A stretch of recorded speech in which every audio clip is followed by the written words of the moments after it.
يا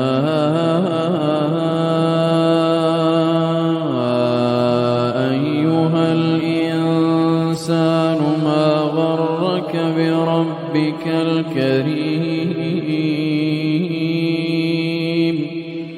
الذي خلقك فسواك فعدلك في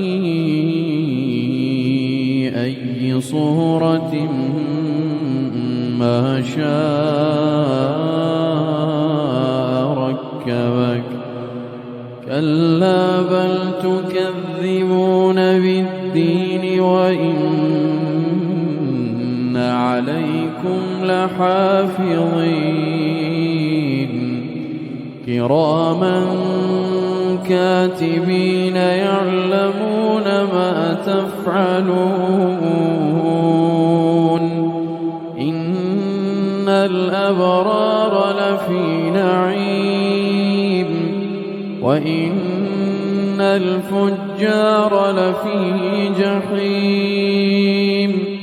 يصلونها يوم الدين وما هم عنها بغائبين